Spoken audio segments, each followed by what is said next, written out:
বৃহস্পতিবার পশ্চিম ত্রিপুরা জেলা অফিসে প্রাণী সম্পদ বিকাশ দপ্তরের উদ্যোগে অনুষ্ঠিত হয় রিভিউ মিটিং।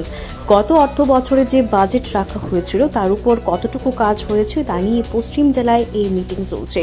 উপস্থিত ছিলেন সুধাংশু দাস, পশ্চিম জেলার শাসক বিধায়ক, ডেপুটি মেয়র আরও অন্যান্যরা।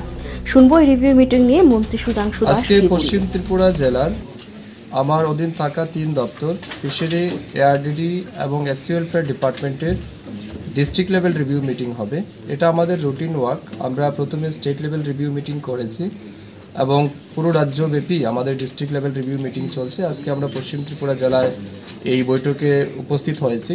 এই বৈঠকের মূল উদ্দেশ্য হচ্ছে আমাদের 3 দপ্তর, বিশেষ করে 2024 এবং 25 অর্থ বছরে আমরা যে বাজেট রেখেছিলাম, যে সমস্ত টার্গেট রেখেছিলাম তার কতটা অ্যাচিভ আমরা করতে পেরেছি, কোন জায়গাতে আমাদের ঘাটতি আছে, এই সমস্ত বিষয়ের উপর আলোচনা হবে।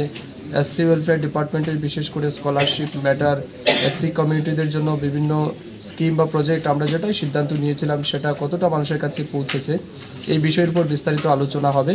তার পাশাপাশি এই জেলাতে মাছ এবং মাংস, ডিম, দুধের উৎপাদন কতটা বৃদ্ধি পেয়েছে, আমরা গত কোয়ার্টার মিটিংয়ে যেটা টার্গেট দিয়েছিলাম সেটা কতটা ইমপ্লিমেন্ট হয়েছে, এগুলির উপর আমরা আলোচনা করব।